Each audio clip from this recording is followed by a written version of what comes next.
6 বছর পর আবার বাংলাদেশে একটি কোটা বিরোধী ছাত্র আন্দোলন দেখল পুরো বিশ্ববাসী।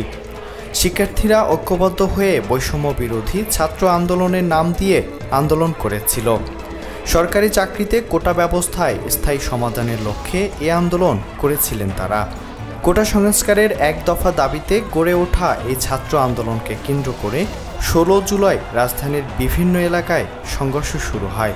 পরে তা আরও ব্যাপকভাবে ছড়িয়ে পড়ে। এক পর্যায়ে পরিস্থিতি বদলাতে থাকে। শুরু হয় ব্যাপক সংঘর্ষ, সংঘাত, ধাওয়া এবং পাল্টা ধাওয়া। এরপর 17 জুলাই থেকে সারা দেশে মোবাইল ইন্টারনেট বন্ধ করে দেয়া হয়। পরের দিন বন্ধ হয় ব্রডব্যান্ড ইন্টারনেট। এছাড়া 19 জুলাই রাত 12টা থেকে সারা দেশে কারফিউ জারি করা হয়। ঢাকাসহ বিভিন্ন জেলায় মোতায়েন করা হয় সেনাবাহিনী। তবে সংঘাত ঘিরে নিহত ও আহতদের সংখ্যা বাড়তে থাকে। পরে আন্দোলনের মুখে শিক্ষার্থীদের দাবি মেনে নেয় সরকার এবং কোটা সংস্কার আন্দোলনে সংঘাত সহিংসতায় নিহতদের স্মরণে দেশব্যাপী শোক পালন করা হয়। এর আগে 29 জুলাই সোমবার মন্ত্রিসভা বৈঠকে এ সিদ্ধান্ত নেওয়া হয়।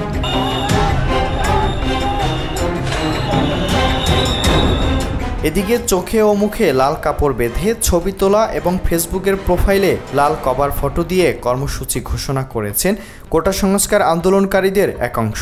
একই সঙ্গে মঙ্গলবারের দেশব্যাপী শোক পালনের আহ্বান প্রত্যাখ্যান করেন তারা।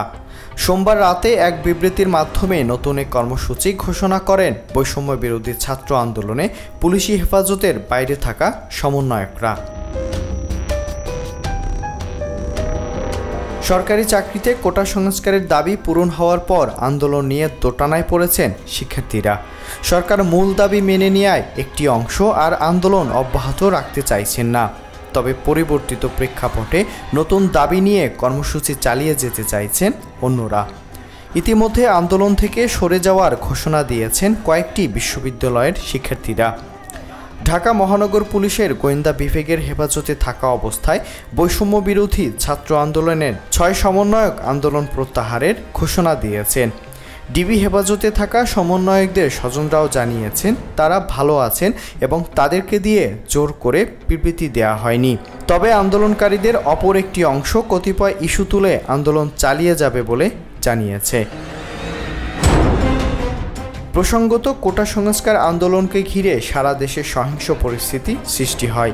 এ সহিংসতায় শিক্ষার্থী ও আইনশৃঙ্খলা বাহিনীর সদস্যসহ 147 জনের মৃত্যু হয় বলে জানান স্বরাষ্ট্রমন্ত্রী আসাদুজ্জামান খান। মিরন আহমেদ, এসএ টিভি ডিজিটাল।